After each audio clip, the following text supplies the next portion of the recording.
Thank you so much for being here. It is, I am honored and moved by the fact that there are so many people here. I didn't expect this. I have to quickly thank Danspace and the Cunningham Trust and ICPP for their support in helping me put this evening together. And I'd also like to thank my lovely panelists for their wisdom and agreeing to be here tonight.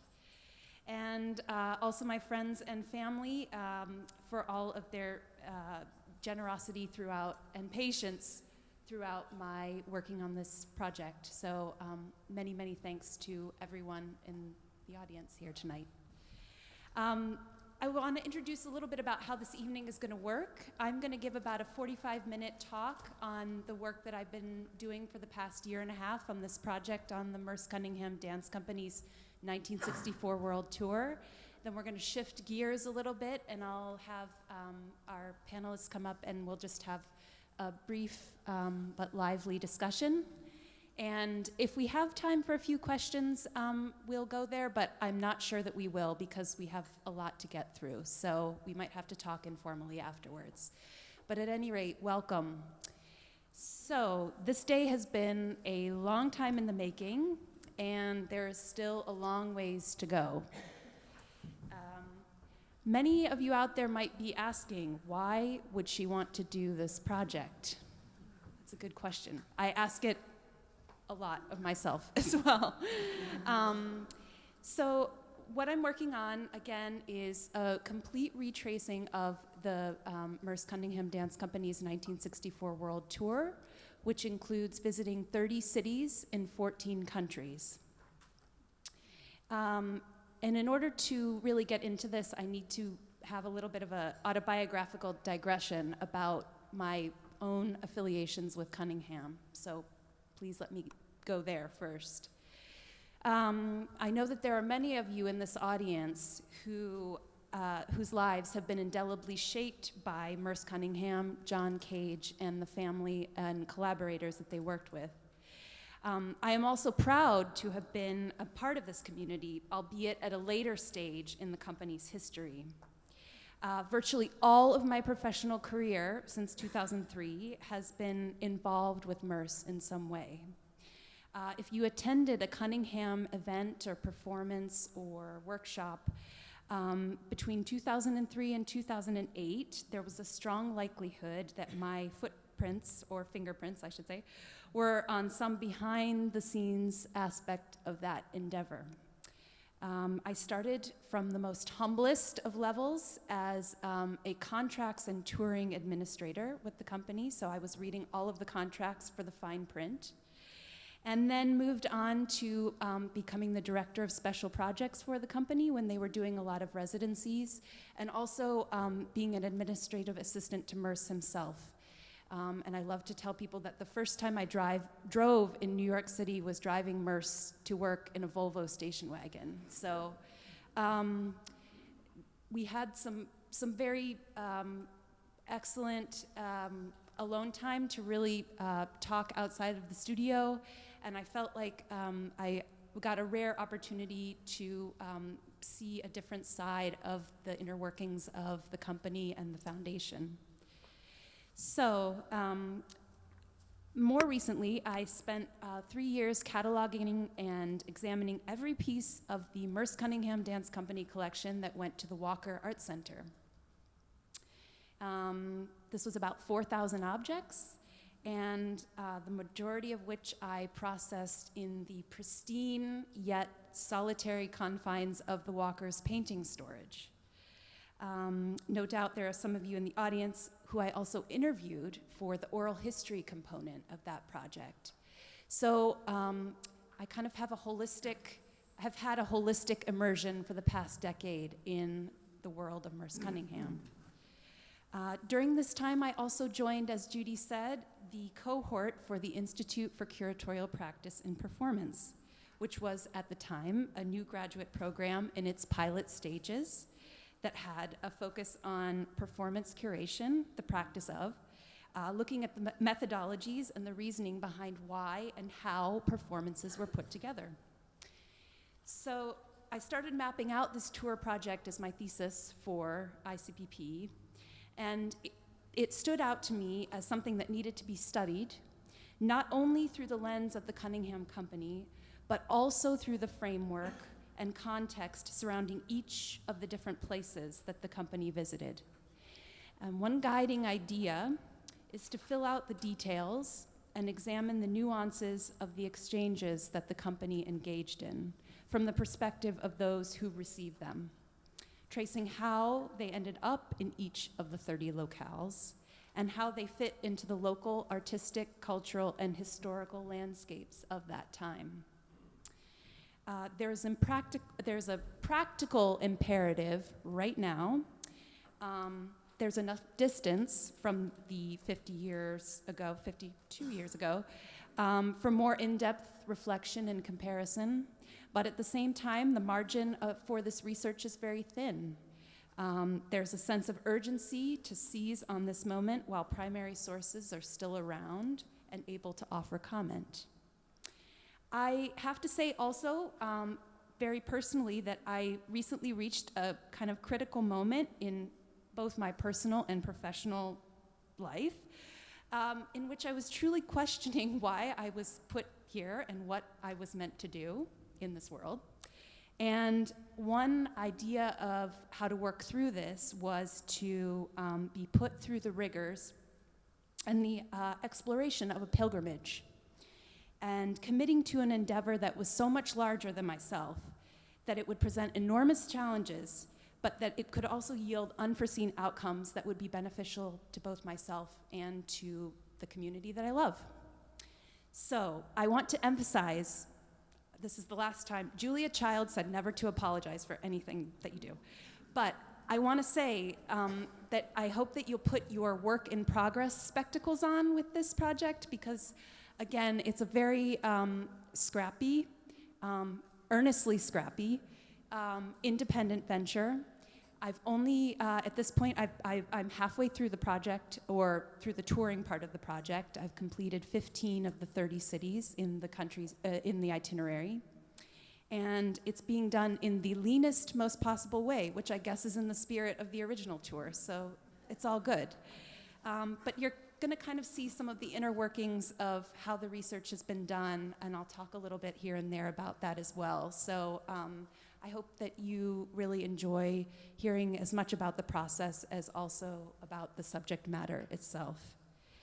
So just to bring us all to the same page, this is going to be a little rote for some of you, but I want to do a very quick and grossly simplified overview of the world tour, just so we're all on the same level. And I know that there will be many important details that I am glossing over for the purpose of time, but I think that it will help for both the panel discussion and also some video interviews that I'm going to be showing later on, to just do a quick and dirty. And anybody who wants to pipe in with some more details at the end, maybe there will be time.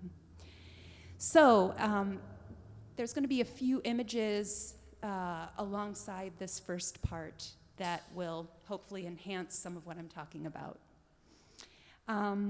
There was actually evidence in correspondence between David Vaughan and some other people that the world tour, or the idea of a world tour, was in the works for at least maybe 5 to 7 years before it actually happened. Merce and Carolyn Brown had performed together in Europe prior to 1964 themselves, but the whole company had not been abroad until that time. John Cage and David Tudor had also traveled extensively on their own abroad, and many of the connections that they had resulted in 1964 engagements. The kind of Volkswagen bus family-style touring that the company had been doing without consistent regularity, and the trickle of university residencies and lack of significant major sustained New York exposure seemed to project maybe an unsustainable model for survival in the long run for the company. So this idea of a tour or a larger project was important for increased growth and exposure. Leading up to the tour, the company was also amassing a significant and substantial number of repertory works to be performed. And on the tour, there were actually 9 dancers, originally 10, but one switched out. We'll talk about that later on, including Merce, and an astonishing 15 dances, which I hope Carolyn will talk a little bit about later on in the panel as well, but 15 dances during that tour for 9 dancers. So this is actually in London on the tour. Rauschenberg was on the tour as the company's lighting stage manager, as well as resident designer. And unfortunately, Michael White, who was an important component of the London experience, is cropped from this picture, but he is in this photo just off to the right, and you will hear more about him later on and see some interview footage that I did with him. So, there is, in the tour, the tour started out actually as being an endeavor that came from a Broadway show that was supposed to happen. The company was supposed to perform on Broadway. And money had been raised through the sale of art at the Allen Stone Gallery, all donated by fellow artists forming the basis of what would become the, at that time, Foundation for Contemporary Performance Arts, and I'm hoping that Lou can speak a little bit more to this later. There was also a sheet that he handed out that I think has some information about the different artworks that were sold to help benefit this endeavor. So a newspaper strike forced the cancellation of the Broadway program, and they had to recalibrate. In addition to the money from the sale of the art, the company also received money from the Rockefeller JDR3 fund, to conduct a tour to Asia. But the two amounts did not cover all of the substantial costs that it would take to hypothetically get the company around the world at the time. Also at that time, there was a substantial history of the US State Department financing tours by modern dance companies for the purposes of cultural diplomacy. I'm sure some of you know about Martha Graham, Alvin Ailey, Jose Limon, and also some ballet companies were touring at that time. But Cunningham didn't receive any money, not a dime, from the State Department for this venture, in spite of efforts on behalf of the company and some of its foreign sponsors. And again, I'm hoping that maybe Lou and David can speak about this during the panel. There are various contributing theories about why this was the case, that they didn't receive any State Department funding. The nuances, and there are a lot of nuances of which I'm still studying, but it's important to note that while the company didn't receive State Department funding, they did still have connections with various American embassies and officials when they were on the ground in the various tour destinations. So, for example, the London Cultural Affairs Officer and dance aficionado Francis Mason had organized a photo exhibition of Jack Mitchell images of the company before they came to London. So it seems that there was an acceptance and hospitality from the authorities in individual countries, but it didn't extend back to Washington. So the bones of the tour were really developed through the reams of correspondence maintained in large part by David Vaughan and also Lou, but fed through numerous suggestions from John Cage, David Tudor, Merce, Robert Rauschenberg, and others. They were working hard for every possible lead, and they left in June 1964 with key engagements in place in both Europe and Asia, but there were gaps to fill. And again, this is something that I'm sure will come up in our panel to some extent. So they began the tour in Europe, in Strasbourg. The group included 10 dancers until Shireen Blair left mid-tour and Deborah Hay stepped in. John Cage, David Tudor, Robert Rauschenberg, Alex Hay, administrators Lou Lloyd and David Vaughan, and the Lloyd son Benjamin, and Nanny. The response at the outset was not uniformly positive. Carolyn, in her book, details this beautifully about some rambunctious audience members throwing eggs and tomatoes on stage during the bows. And during this time, here's a program from that Biennale. Rauschenberg won the first prize at the Venice Biennale, creating a new level of fervor around the company. The Biennale also provided an opportunity for prospective presenters to see the company perform, which is also an interesting thing to note if we're looking at sort of how the company was invited to these different locales, such as, at the time, Pavla Kotikova and her husband, Jan Kotik, whose work was also represented at the Biennale at that time.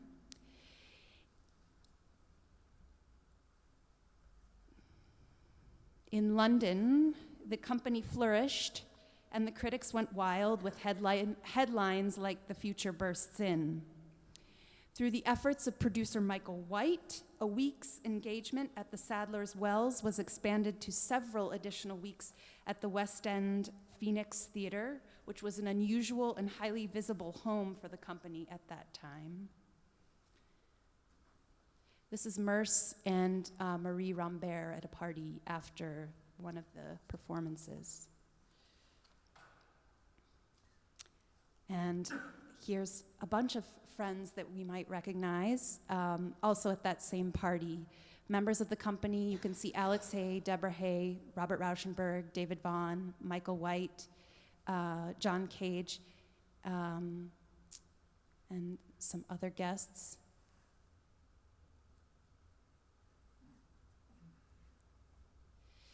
So the company also performed at the, this is a poster from the first museum event that they did in Vienna. The company also performed in part of 5 New York evenings in Stockholm at the Moderna Museet. It was a series that also featured music concerts by John Cage and David Tudor, and additional performance evenings by Rauschenberg, Alex Hay, Steve Paxton, Deborah Hay, and Barbara Lloyd, Dilly, Yvonne Rayner, and Robert Morris. There were interpersonal, I'm jumping like between, I mean, there's huge gaps here, but just so we're on the same page. There were rising interpersonal and creative tensions between some members of the tour, Cage, Cunningham, Rauschenberg, but the circumstances were complex.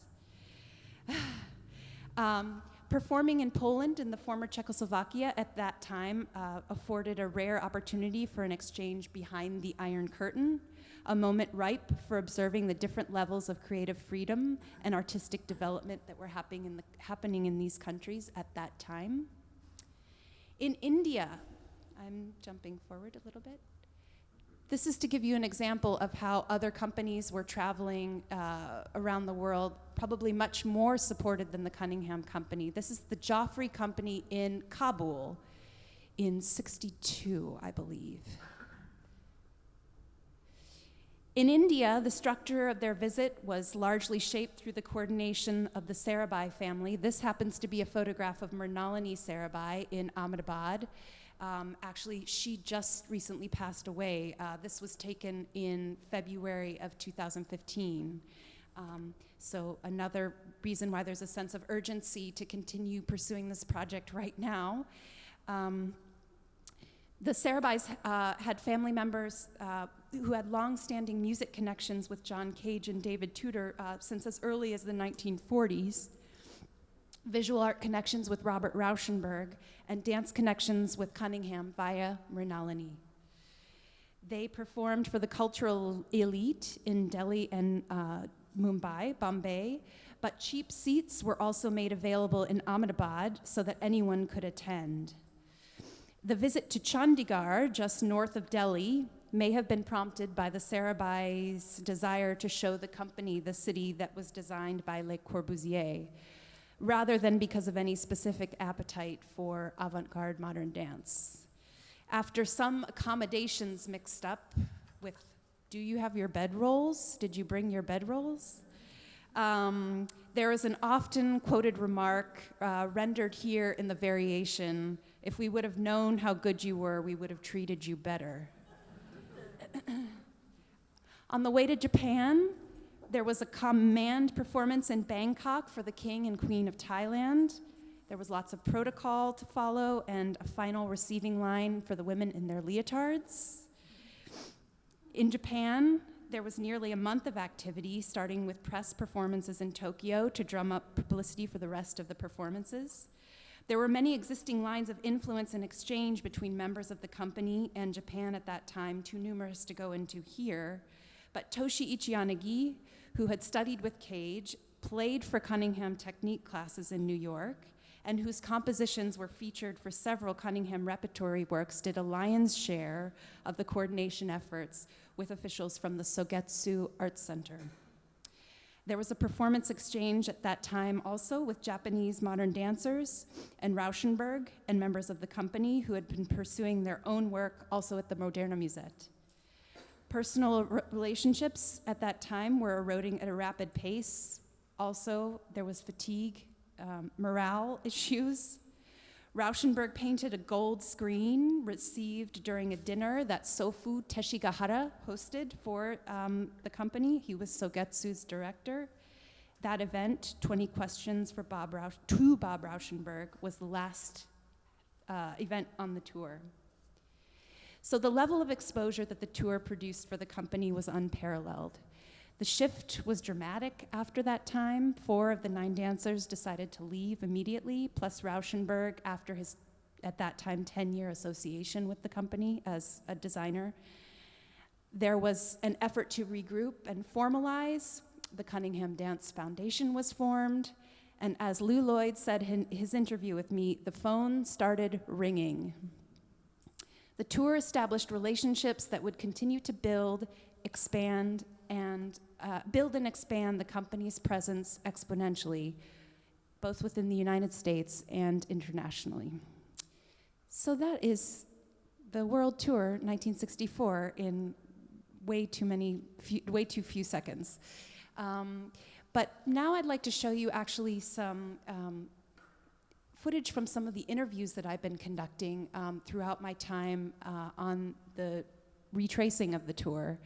I carry an iPhone with me and a little sort of bendy tripod. So this is not PBS style quality documentary, but I hope that it gives you a sense from this kind of frame perspective of how other people were perceiving and receiving what was going on in '64.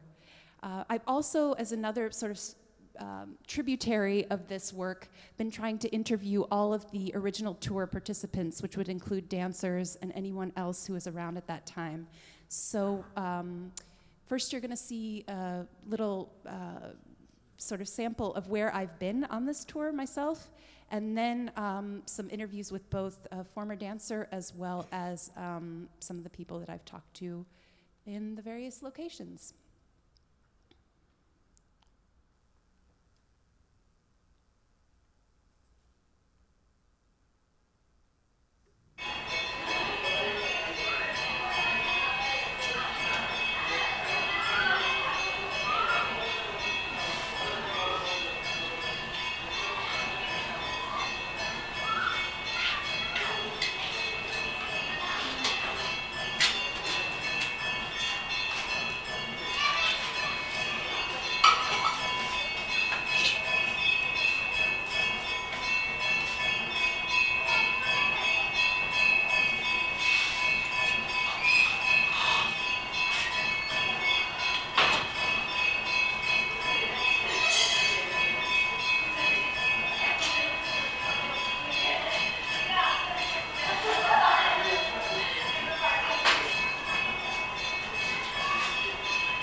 this home base.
Touring in those days, or at least that tour, was very, we were very encapsulated in the world of traveling as a unit. We were a unit, we traveled together, we always got up and got on the same bus or plane or train, and there was no negotiation about how or when or if. You know, it was like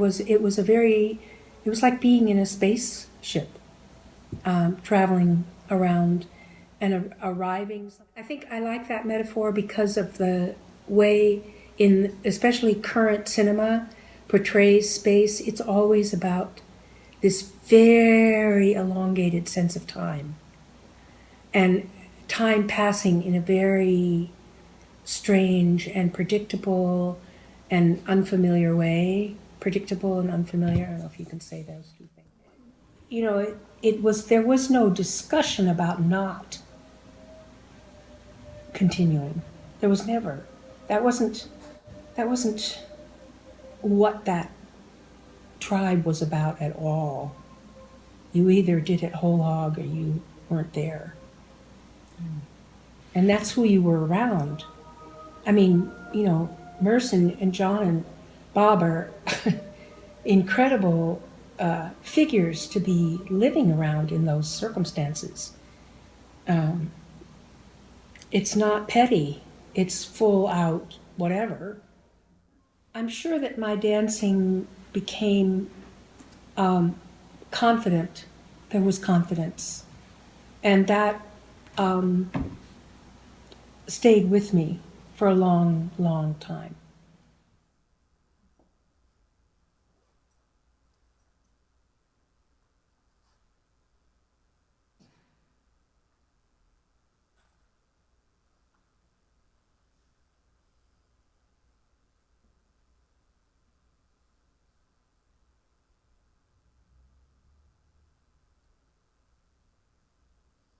I brought them over and I got to know. Yeah. It was a great opening. Yeah. That as well. Yeah. I mean, a lot of the people were very influential in the arts world. Yeah. It was a revelation to them.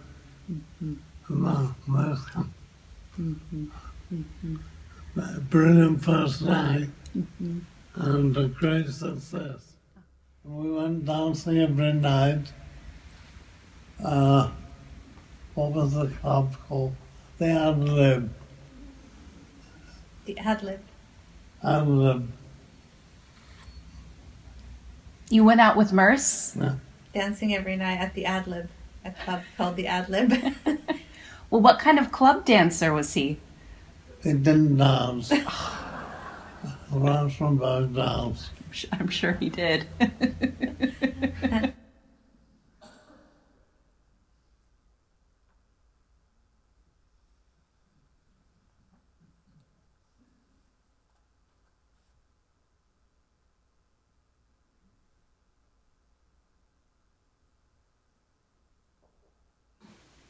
They made a plakat. Poster, yeah. Oh, a poster. And behind, yes? Below? Yes. It is like West Side Story. Everybody laugh. Jak that nobody is so stupid to How can somebody be so stupid to think this is a West Side Story? It is like West Side Story. And 3,000 men and 3,000 people? 3,000 people bought The Tickets? 3,000.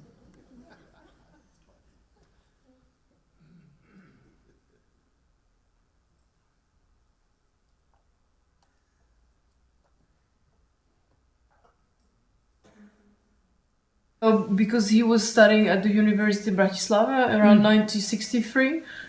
They were listening to Vienna's radio stations, and they were more pro-Western, I suppose. So they could actually hear too the contemporary music and about the artist of the time.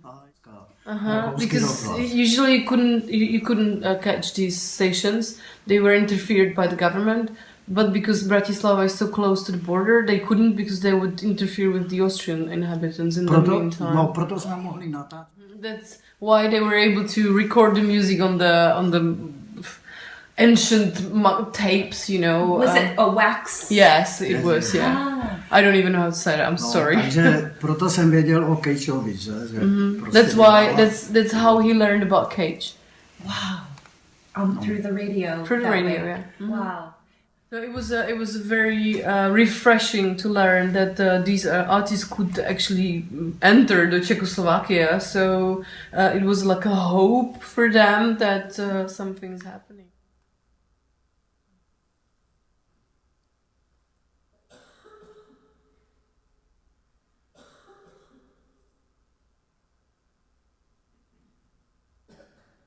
There was a lecture in which took lecture with Cunningham, was also Carolyn and John Cage.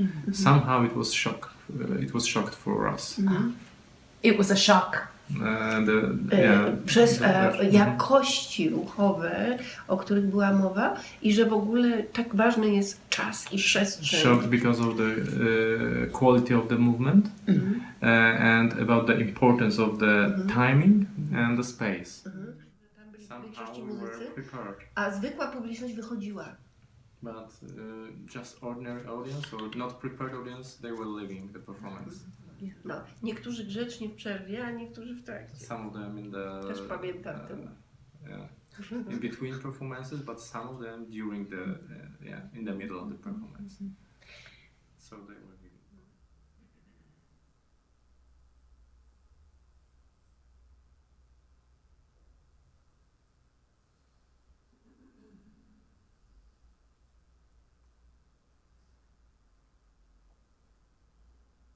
Many composers were coming to Warsaw for the festival from the so-called East Bloc to see what's going on in the West.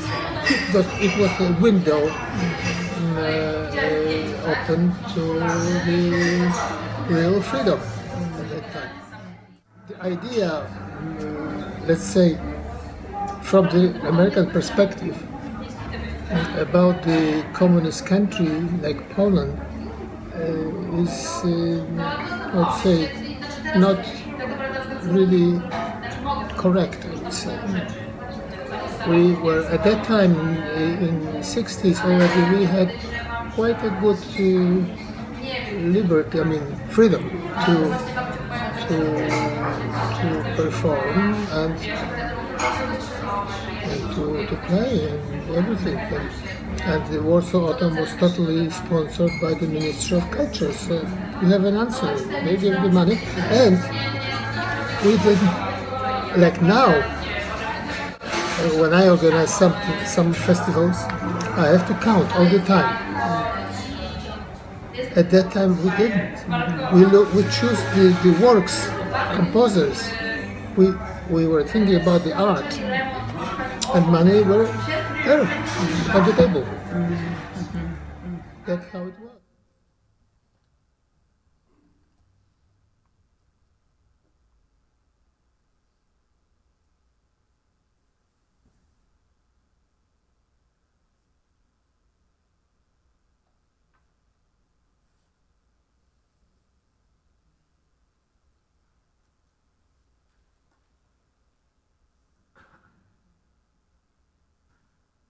Well, I had, of course, before I saw it, I had very mixed feelings because I knew at that time the equipment was not kind of well suited for the task because of the missing the zooms and so on. So it's really, and well, it was not, let's say, it was not as bad as it. Yeah, I was a little bit afraid it could be, but in a way, it's also very much a kind of. It describes the time, both looking at the audience and the lightings and the tempo of the change with the pictures and so on. It's a child of its time.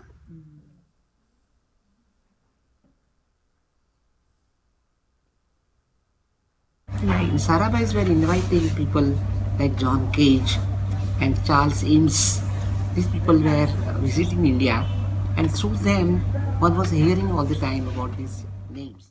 For many of us in India, because of our classical dance traditions which are narrative, full of mythological stories, we have an anticipation of knowing the story as a narrative, which was not the case with Merce Cunningham, because we believe in the chance and also it was abstract dance, and it was not like us exactly.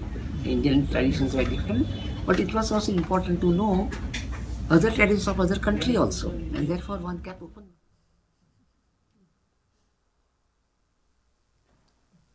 So that's the work that's happening right now.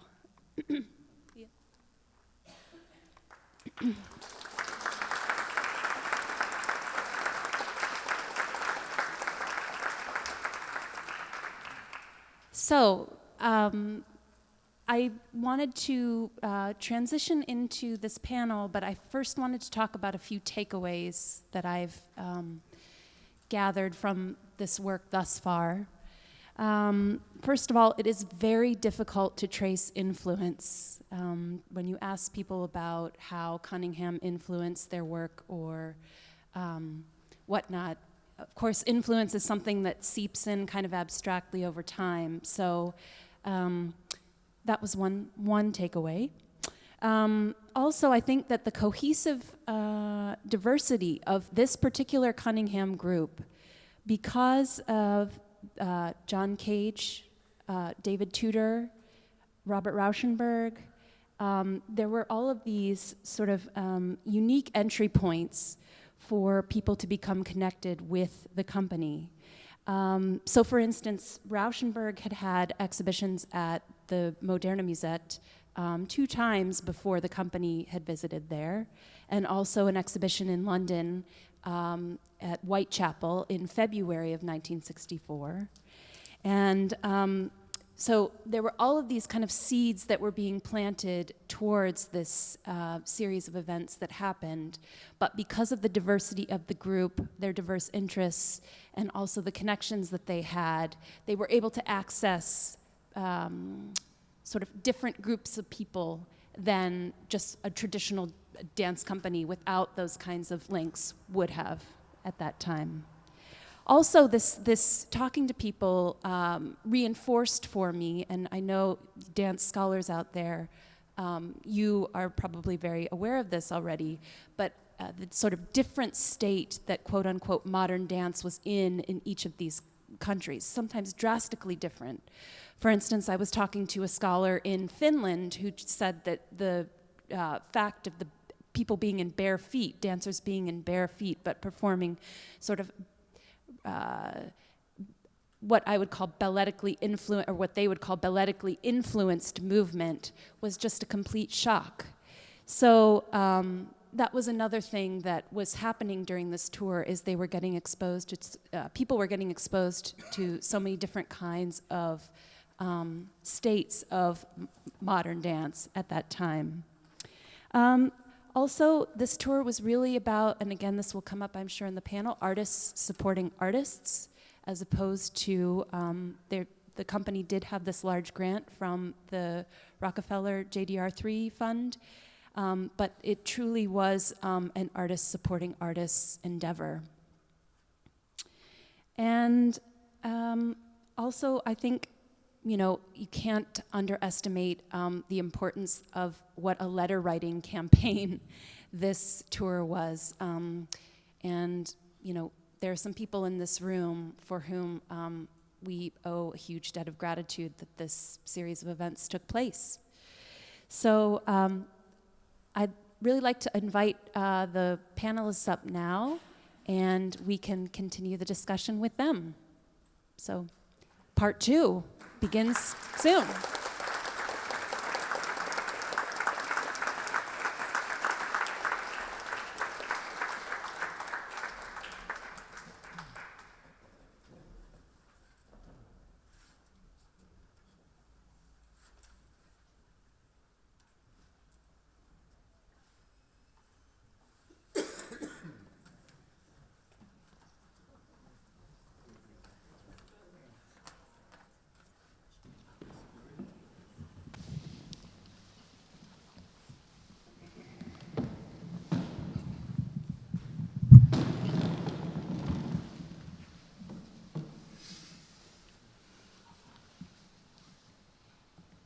So you probably need no introduction to most of these people in the room, but I'm just wondering if you could all introduce yourself to everyone, please.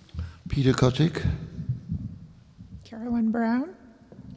Lloyd. David Vaughan.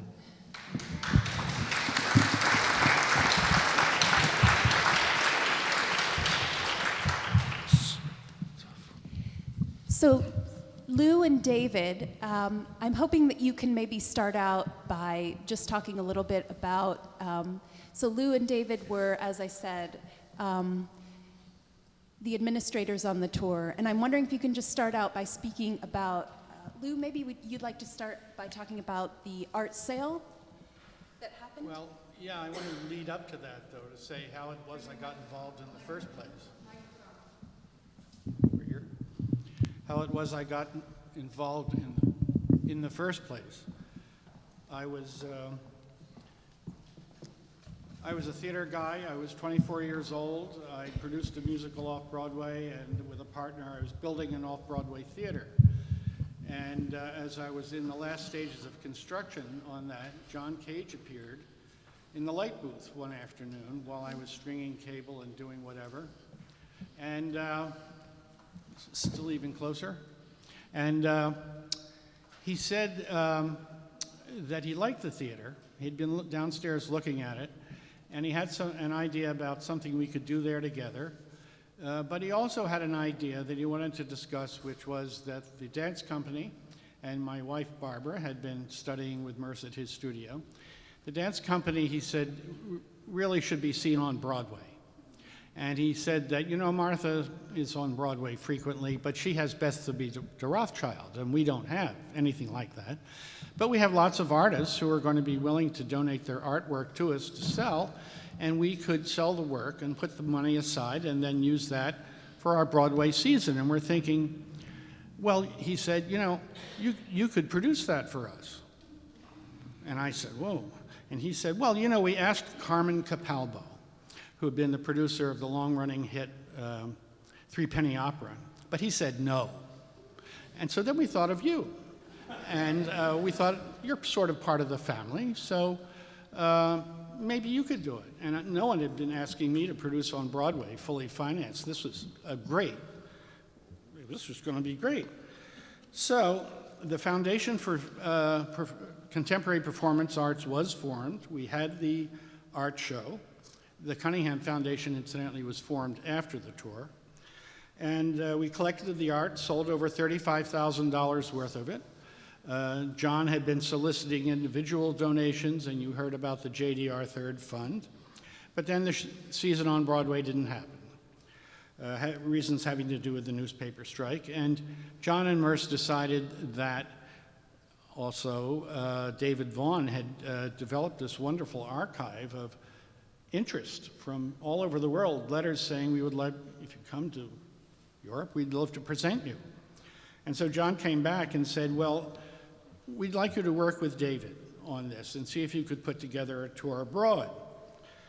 So I agreed to do that. Clearly, Barbara was going to be, at that point, in the company, and it made all the sense in the world to me. I had no idea what the scale of the thing was or how the company operated at all. But we had the idea that for the first time the company would have regular salaries. And this was a big shift from the way it worked in the VW bus days, where John would collect the fees, pay the bills, and if anything was left over, correct me if I'm wrong, split into shares for the people who were on the tour. There were 9 on the tour. Now we were going to have a larger company, a larger repertory to cart around, and Bob's assistant would be with us, and it was decided that Bob, Alex, John, David Tudor, and Merce, those 5 would get $185 a week, and the rest of the people in the company would get $165 a week.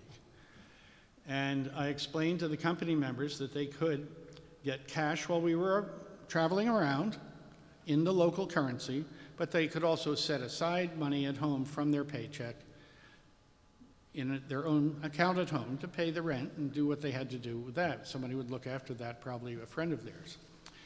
And in fact, I said that I would guarantee that they would not be paying more than $5 a day for room, double occupancy, and breakfast. And if it cost more than $5 a day, I would make it up out of the company funds. But when I started to put the budget together, it was really very clear very soon that we didn't have enough money to cover the balance between the actual operating costs and including the money from the art sale and the various donors. And I was in a terrible panic the closer we got to departure, and had a very intense meeting with John and Bob Rauschenberg, and Bob said, well, I'll just have to sell another painting, which he did. He literally took it off the wall of his loft. He knew a buyer who was interested in buying it and sold it and gave us the proceeds. And we were on our way. I had not been able to negotiate a contract with the Dancers Union, which I thought would be the typical way to take a company on tour, like Actors Equity and theater companies going on tour. And I knew about Actors Equity from my work producing off-Broadway, and I knew that Actors Equity had a different scale for Broadway and a different scale for off-Broadway. Things were cheaper. So I went up to the Dancers Union and spoke to the executive director, Hai Fain, and told him what we were going to do. And he said, no, we have one touring contract. And he gave me the rates, and they were astronomical.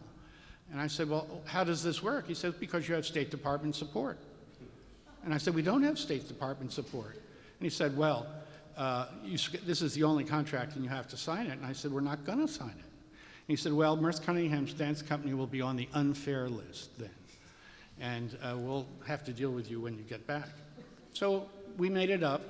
That was our salary scale. It didn't have anything to do with the dancers union, but it did provide the dancers for the first time to collect unemployment, which was about $65 a week when they got back. And that was a gigantic improvement in their lives. The actual salary on the road and then unemployment afterward, things began to look viable, I suppose.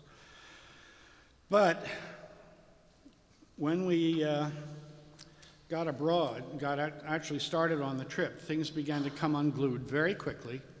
In the second week of the tour, when we were in Venice, the agreed upon fee was to be about $3,000, and we didn't get it for various reasons. I had another intense conversation with Bob and John on the stage of the Fenice Opera House, which was completely bare, all the stuff lifted up after the night before performances, and I was drinking a bottle of Coca-Cola. And I was explaining that we have promised all the dancers that they will get their salaries, and we cannot let them down. We have to do this.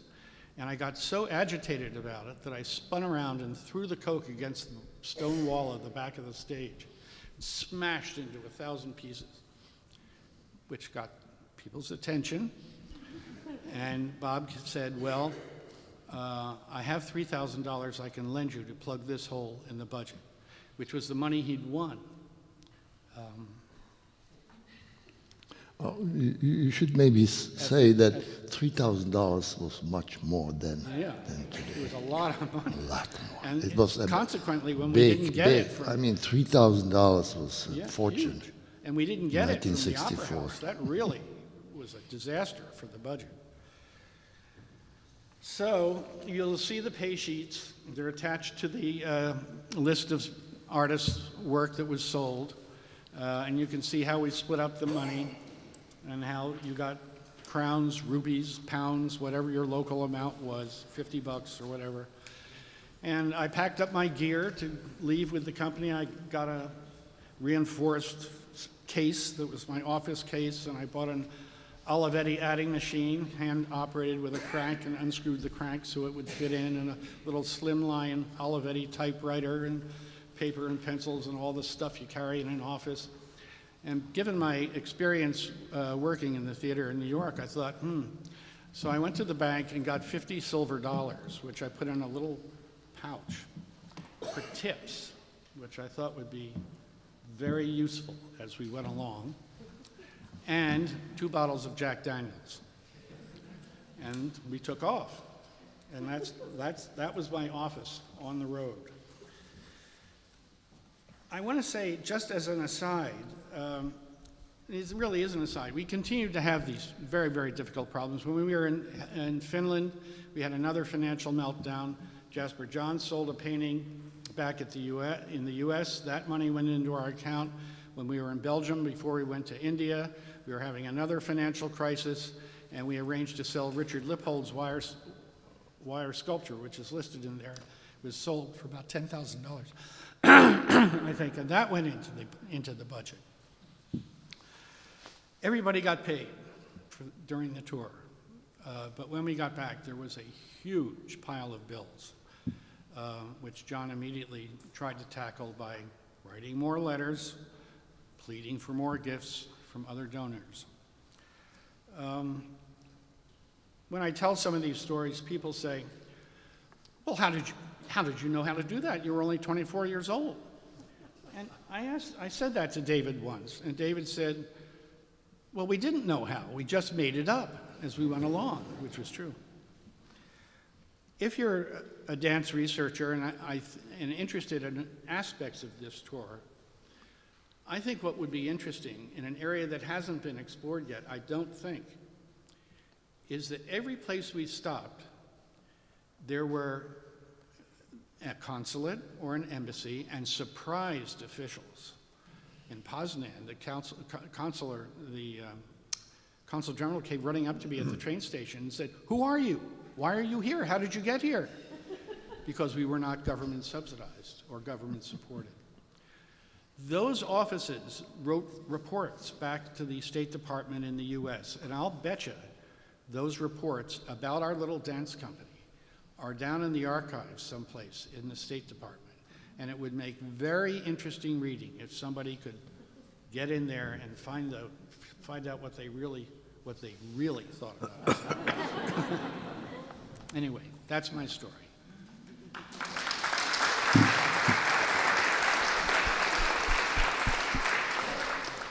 David, I'm just wondering if you can also speak about the foundations of planning this tour. I love one remark. I've been going through a lot of David's letters that he sent back and forth. And truly, he sent a letter to Peter Brook, he said, we were students together in the Ballet Society at Oxford. So it was really trying to set up these networks any way possible, especially at the beginning of that time. So I'm just wondering if you can speak a bit more. And you had also mentioned that maybe you'd like to talk about Turku as one example of how a tour was. Well, this tour was ridiculous. The more I think about it, I mean, it was a real barnstorming operation. John came to me and said, you know, we have these invitations from the Sarabhai family in India, the Sogetsu Art Center in Japan, and so we would like to put together a tour, and then we think we could get some people interested in Europe, in France, in England. Would you undertake the task of writing letters to people to try and get engagement? So I wrote to anybody that people could think of who might possibly get us a date. And I spent that winter doing this, writing these letters. But by sheer luck, some of these other engagements came into being, like Michael White came to see us in New York and said, I could put you into Sadler's Wells for a week. So that was something. And then there's a gentleman came to see us at the studio who was the director of the Museum of 20th Century Art in Vienna and said, I'd like you to perform in my museum. Well, I mean, these were pretty, they weren't vague, they were definite, but what we were going to do in between, and in fact, when we started out, we had weeks that were blank, that we had no engagements. And that's why I say we were barnstorming. We were picking up dates as we went along. Not always, sometimes we were being paid just a little fee for it, but Merce always said, well, take it because it's something, you know. And so there were like this great thing that happened in London when, after the week in Sadler's Wells, when we didn't know what we were going to do, and Michael White came and said, you know, I could put you into the Phoenix Theatre in the West End for 3 weeks, and we'll share the box office. And so, I mean, that was great because we were performing every night instead of hanging around wondering what to do. The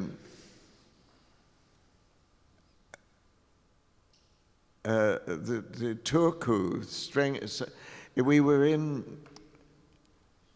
I guess we were in Stockholm, and this lady, Sarah Strengel, came to see us and said, I have a theatre in Turku, which is part of Finland.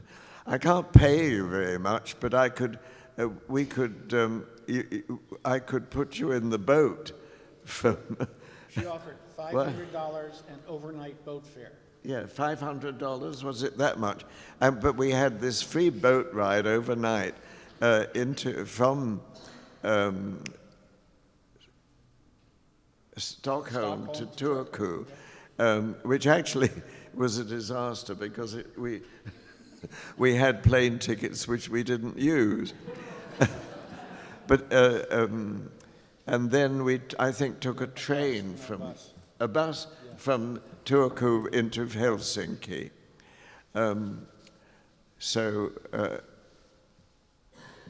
the performance in Turku, I remember after the performance, we had a lovely dinner in a castle or something. Yes, well, Sarah Strangel had a beautiful apartment in what we would call a loft in this old building, and we had this beautiful supper there. Well, I mean, there was Abby hasn't talked very much about the European segment because she hasn't dealt with that yet. But we were in Cologne for 3 or 4 weeks with one performance, which Todd Bolander, whom we knew from New York City Ballet, and he was the director of the company there, and he put us into this opera house in Cologne. But then we got a single date in Essen, where the Jos, Ballet Jos, Kurt Jos, had his company and school, and we did a single performance in this theatre, which Merce said the stage was like a shelf. And I don't know, what did we get paid for that? Not much. Not much. And... but the students from the Jos school, oh, that's right, who watched the performance practically broke the place up in their enthusiasm. What would you say? Hatred. Well, yeah, they were upset. I wouldn't say hatred, but they sure were upset, and they were banging the folding chairs on the floor. They'd fold them up and start banging like this. Made a terrific ruckus after the performance. One of them. What? Go ahead, just hold it up. Talk into it. Hello? This one works. It works. One of the students, well, they were standing on their chairs and doing this, like we're crazy. And then one of the students came barreling down, or maybe not a student, a person, and broke his chair in front of us, at which point, we were actually bowing. But at that point, Merce just left the stage. He didn't say a word to us. He just disappeared, went into his dressing room, and we just followed. And he never went out there again. He thought, this is really going to be dangerous. Now, there was another school of students there. Painter, famous painter. Yeah? Come on. Anyway, the problem with me being here is I remember nothing. This was all 50 years ago, and I don't remember names or anything, except that group of people were very modern painting enthusiasts, and they loved us. So it was a fight with the audience, pro and con. Yeah. Not the first, not the last. And by the way, that boat trip that may have been a financial disaster was glorious. Well, Carolyn. What was typical of the way an engagement came about, for example, was how did we get to Bangkok? That was fortunate because it was between India and Japan. And what? En route, you might say. Yeah. And one day, Merce showed me a postcard he'd got from his mother, who had taken to globe-trotting after her husband died. And she would go to all these places and send Merce postcards, and she sent a program for a demonstration of dance she'd seen in Bangkok. So I wrote to the address of this school that was presenting this thing. I've seen the Nothing letter. happened. Then weeks went by, and I got a letter from somebody else in Bangkok, who somehow my letter had been forwarded to her, and they said they could put us into a performance in the high school, and pay, I forget what, nothing. But one thing led to another, and this whole thing snowballed, and it ended up as a command performance for the King and Queen of Thailand. And because of that, we were moved into a much nicer hotel than we were in before. And we did this extraordinary performance where, Remember the curtain calls? Do you want to talk about that, Karen?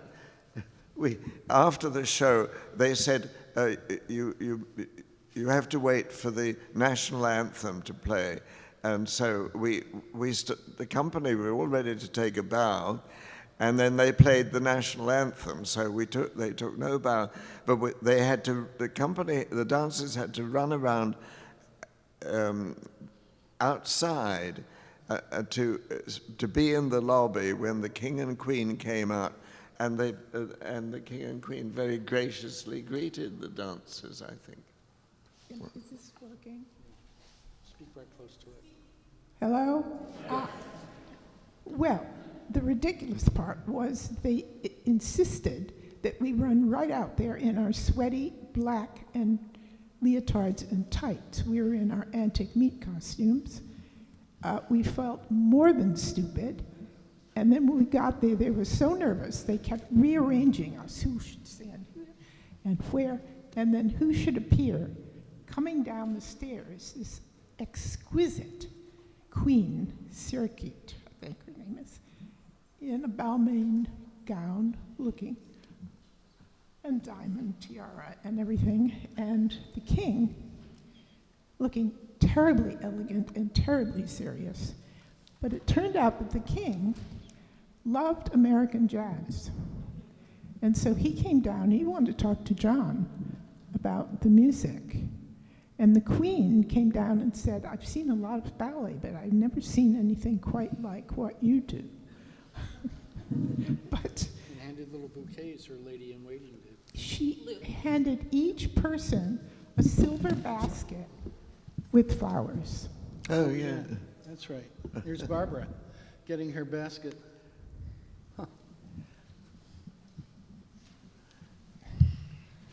And we thought we were going to be in some kind of incredible theater with the national anthem, and it was a scratchy, horrible recording. The high school that the king chose was because it was air-conditioned.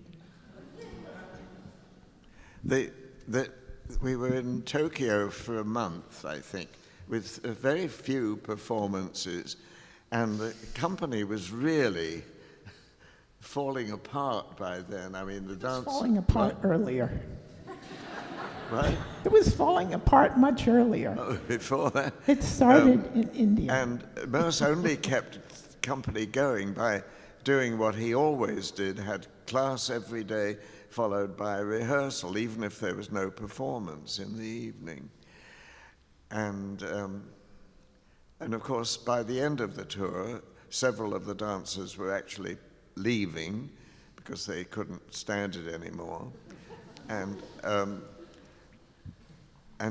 when we came back to New York, I thought, you know, this all happened and it's all my fault because I was the one who put this tour together in my haphazard way. And then one day Merce said to me, I'd do it again tomorrow if anybody asked me. And I thought, well, if that's how he feels, it justifies the whole thing. Because he loved it, because he was dancing every night. And he loved to do that. And even if the dancers didn't, Merce did. Peter, I'm also wondering if you can most of the people that I have been able to, a lot of the people that I've been able to track down for this project are actually from the music side of things as opposed to the dance side of things. And I'm wondering if you can speak about your experiences both in Vienna and then also in Prague and Warsaw with the company. I'll try. I'm somewhat intimidated because here we have three really major participants or makers of the tour, and I am a little bit somewhere on the speck of a dust on the side. Anyway, I I was born and raised and educated in Prague, behind the Iron Curtain, as people say, and through the through the work of my mother, who was a typical Jewish mother who wouldn't take no for answer.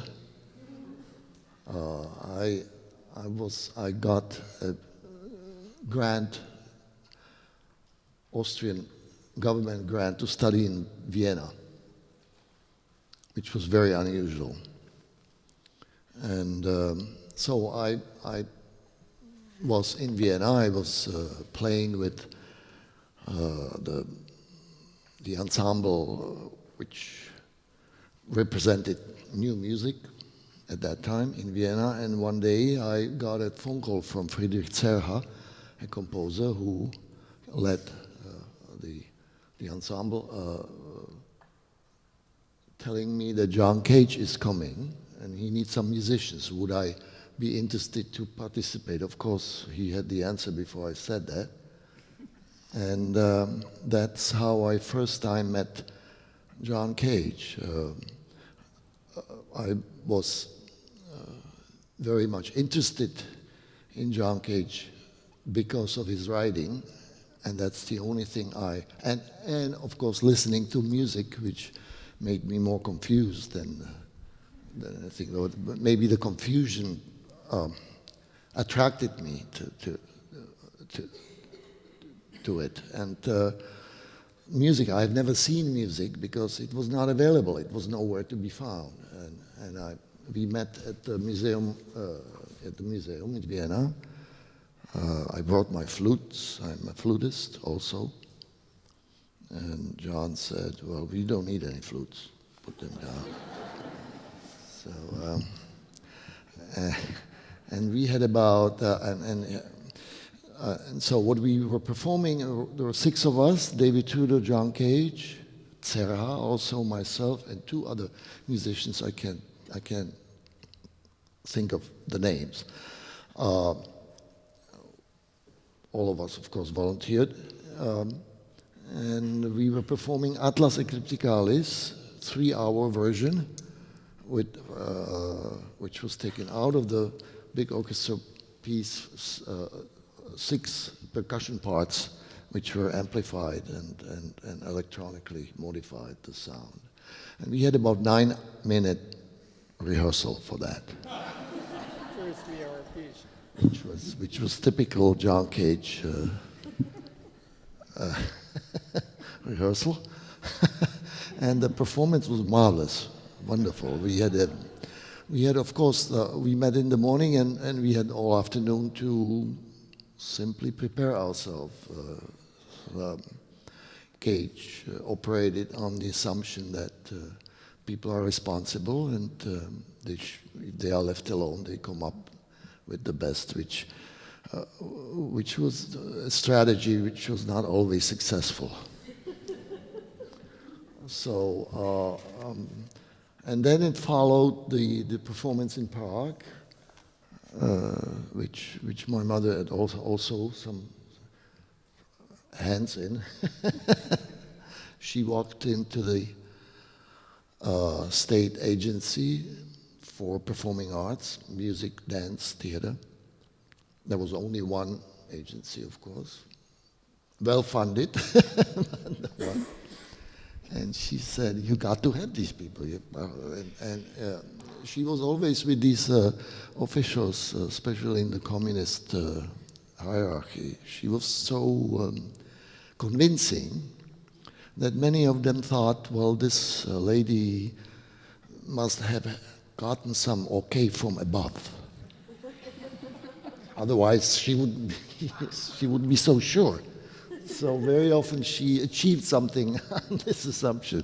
So the rest is history.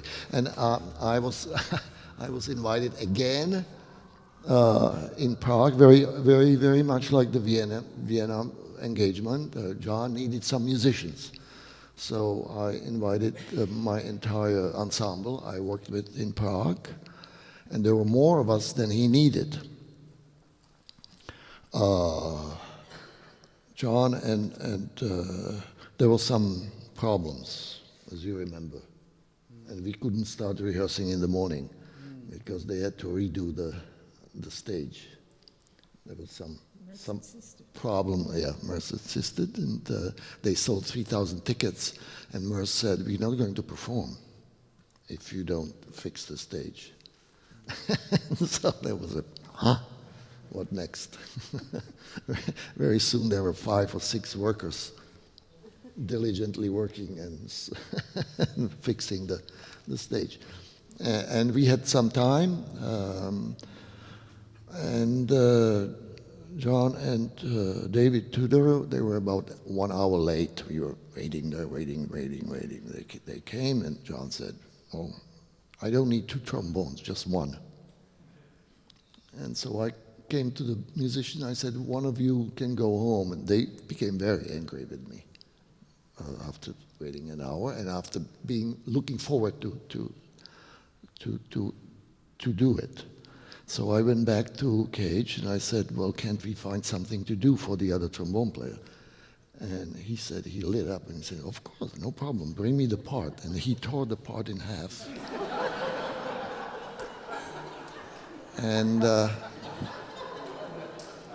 we performed the concert for piano and orchestra with 2 trombones. Well, I didn't laugh then. Well, it was a serious business of preparing a music performance, and in accordance with the work, with the music, because Concert for Piano and Orchestra is actually a set of material which has never been thought of being performed in the entirety. So there was no doubling of anything. One of the trombone player and the other one, they both performed different parts of the same part, which was not expected to be performed together in the entirety anyway, which gave me an idea to double actually the orchestra. And last week we did a performance with 2 orchestras instead of 1. There's another story with it which doesn't belong here. But anyway, that was the Prague performance. It was very interesting. We started with piece by Ishianagi, which was John found some. Well, the performance number 1 was in a big, enormous exhibition hall, convention hall. You say convention hall, built by the Emperor Franz Joseph in 1890 or so.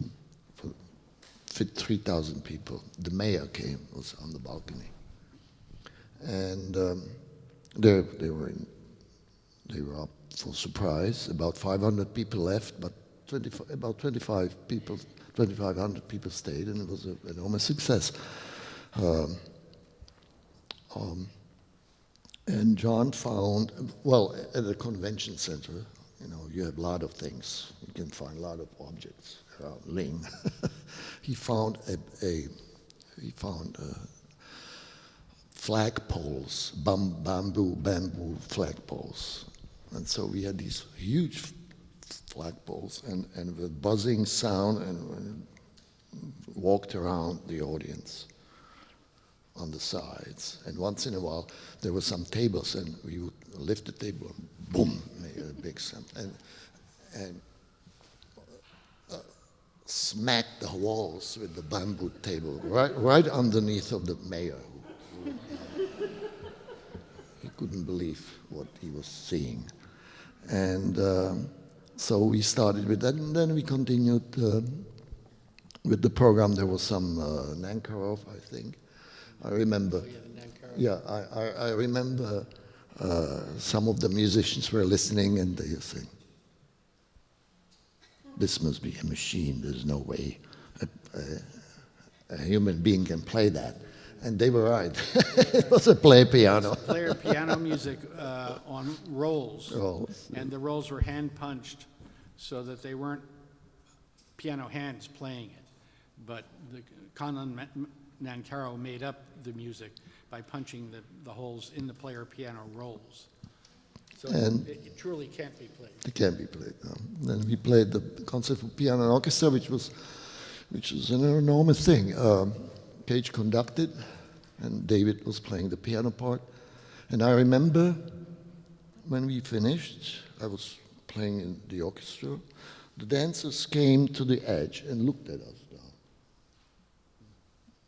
And then next day, Merce came to the concert agency trying to find out whether we could come to New York. That's what I was told. Of course, it was a big laugh. And and then we traveled. By coincidence, my ensemble had a performance at the Warsaw Autumn. We performed all our music, among them a piece, a trio, which I composed just a few months earlier, which caused enormous scandal. And you reminded me of that by describing the scene in Turku. I was thinking, people don't behave like this anymore. What's wrong? What's the... and John was there in the audience, and I remember Merce meeting when I saw Merce next day. He was so sorry he couldn't come, because probably John described him the scene very very colorfully. And there we performed at the Warsaw Opera House. I remember walking to either rehearsal or performance. It was still light, and somebody, a very shy person, came to me and asked me whether I could get him a ticket. It was sold out. It was some composer from Cuba. I said, "Where are you from?" "Cuba." I got him a ticket, and the Warsaw was one. There were two memorable moments there. We were in the backstage, and Bob Rauschenberg was eating an apple, and said, "Do you want some?" And he came and broke the apple in two. I've never seen anybody learn this. He gave me half, and then we were maybe it was Ishienagi piece, because we were buzzing with pails of water in the walkways of between the audiences. Bob was doing it too. I was doing it. A few musicians. After the scandal my piece caused, many Czech friends didn't talk to me for at least a week. And I remember being at the airport, leaving Warsaw to Prague. It's also another thing I remember very vividly. I came to the airport, and there's a sign of flights. There was one to Rome. Erik Wesleyan, Swedish composer and organ player, was there flying to Rome. And I was looking at the sign, and I thought, maybe maybe sometime later in my life I'll be allowed to go to Rome too. But right now I'm going to Prague, it's okay. So, and at the airport, the wife of very prominent composer was sitting there, and when she saw me, she said, Petr Kotik, that pail full of water performance in the opera house, that really brought us to tears. as a remark. And last thing, what I would like to say about my impressions from that performance in the opera house.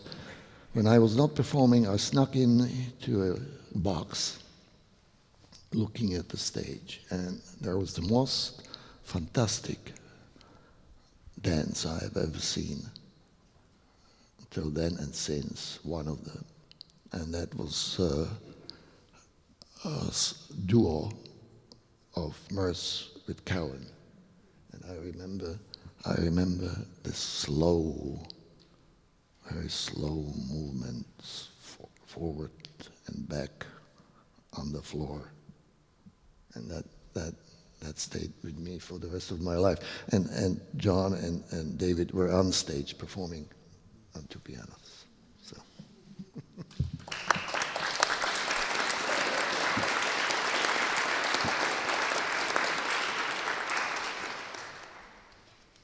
We have to wrap things up in a minute because we have one more segment to this evening. But I just wanted to ask Carolyn, just speak 1 second, because you were dancing this marathon, and I'm just wondering if you can speak a little bit more about your experience of going through this tour as the artist that you were.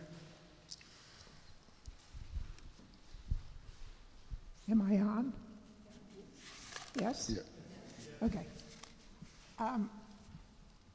I wasn't an artist when I set out on this tour. I never thought of myself as an artist anyway. I think of myself as a dancer. But what was so amazing for all of us was in the Cunningham Company, we were not used to doing more than one-night stands. And we would drive 2 or 3 days to perform and 2 or 3 days back. So our repertory, Merce was very, very wise, as he often was. In the very last tour that we did, we were performing 12 different pieces, 12 different dances. And that was the preparation for the world tour, which we weren't even sure or even knew about it, frankly. But the stamina required for that tour, my experience was very different from Barbara's. It felt more like being in a Bucky Fuller dome than in a spaceship. We were one group together. We were devoted to one another. Yes, there were difficulties, of course. But we did not know how to perform night after night after night. We had never had that experience. The only time we had it was at the Theatre de Lys in the very early 50s. And we had performed there for a week, but mostly, again, it was Merce.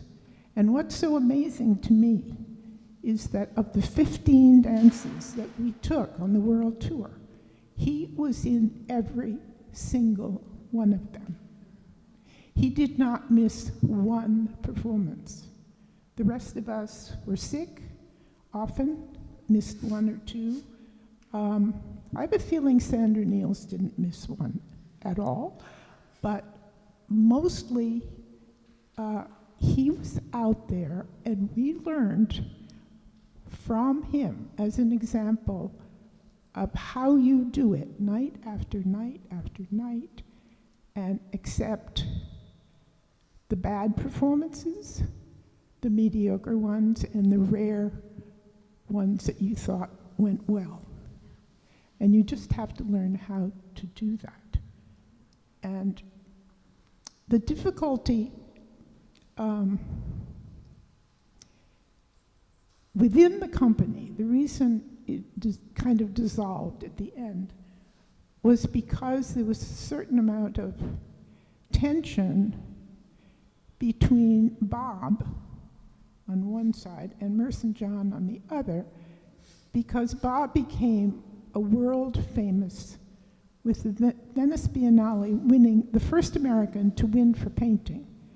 Suddenly, when we would get on a bus in any place, they would say, Rauschenberg, and just start. And that was very wounding for Merce and John, who talk about, not Merce, but John, getting rid of your ego. Well, he never managed that. But it was very hard for him and for Merce.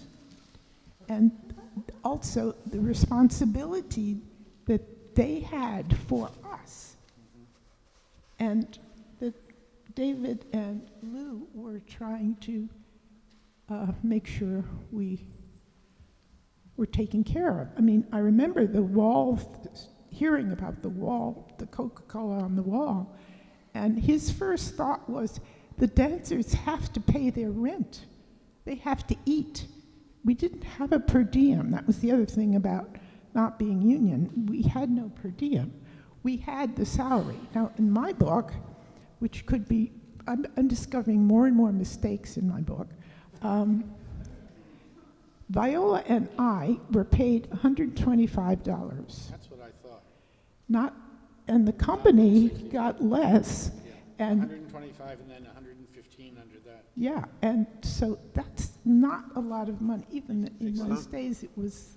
You can fix it in your. But to be in a room, I mean, one of the things that you learn to hope for, and Viola and I actually managed it, was not to be in a double room.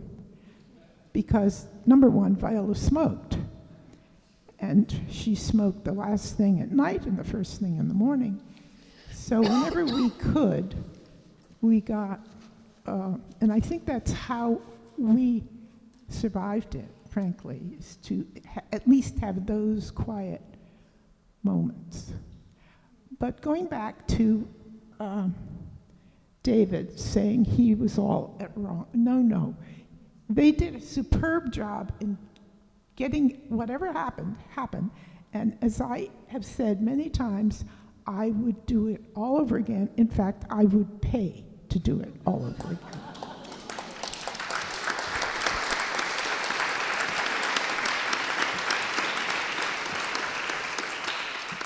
Thank you so much for being here. It is a treasure to be together with everyone here, truly. I feel like we are all home right now. So as the third and final act, we'd like to wish a really happy birthday to David Vaughan.